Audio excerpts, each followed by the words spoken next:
Even nowadays, I sit in an airplane in a seat and a stewardess comes from here and says, "Can I get you something, ma'am?" It's got something to do with it. I don't know. And if I didn't have the tabla, I would steal my mother's pots and turn them around and play. Once or twice I did it with the food in it.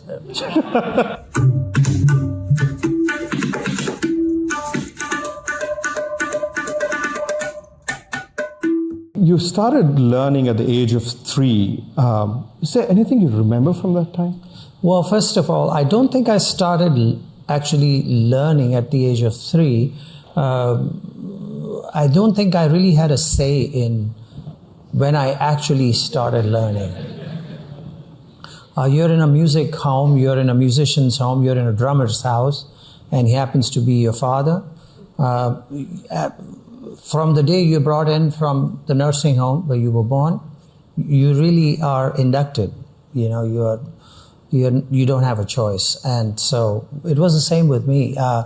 What happened with me was when I was brought home after, I think the second day after I was born, and they hadn't yet chosen a name for me. So it was baby Qureshi. That's our family name, Qureshi. So could have been male, female, whatever. They weren't sure, you know. Anyway, so even nowadays I sit in an airplane in a seat and a stewardess comes from here and says, "Can I get you something, ma'am?" It's got something to do with it. I don't know.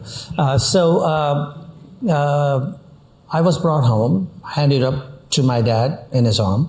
And the tradition was, okay, the father is supposed to recite a prayer in the baby's ear, welcoming the baby and put in some good words, you know.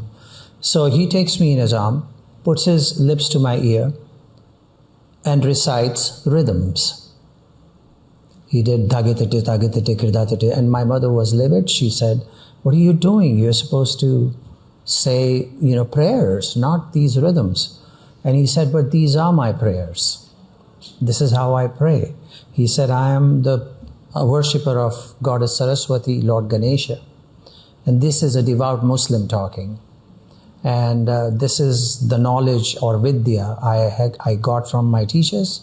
And I want to pass it on to my son. He is going to do exactly this.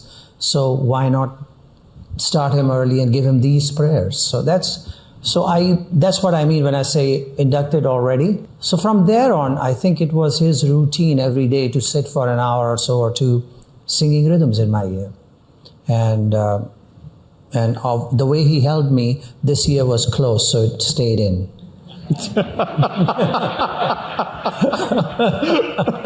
So anyway, so I sang, those went in. So by the time I was 3, when I could actually reach the tabla and had hands slightly bigger to get onto the tabla, I already had all this information in my head and this big jumble, confusion, you know, which I had really no idea what to do with. And so that's when the tabla was put in front of me and I started to hit it. So now instead of putting rhythms in my ear, he just disappeared. I guess his whole plan was not to, you know, overdose me with the stuff so I would just go away and not want it.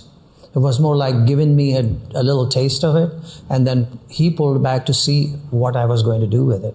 And at that age, I was being put on a spot to make a decision. My instinct brought me to commit to it, and I started playing with it. And if I didn't have the tabla, I would steal my mother's pots and turn them around and play. Once or twice I did it with the food in it. So, I mean, you know what that did. So anyway, that's how it all began. I was about 7 years old, and I had already started doing school concerts, playing in my school things, you know. Then I played my first professional concert in India at the age of 12, got 100 rupees, man. You could buy a lot of carrot halwa with that. Many gulab jamuns later, I said, oops, I should bring some of this leftover money home, shouldn't I?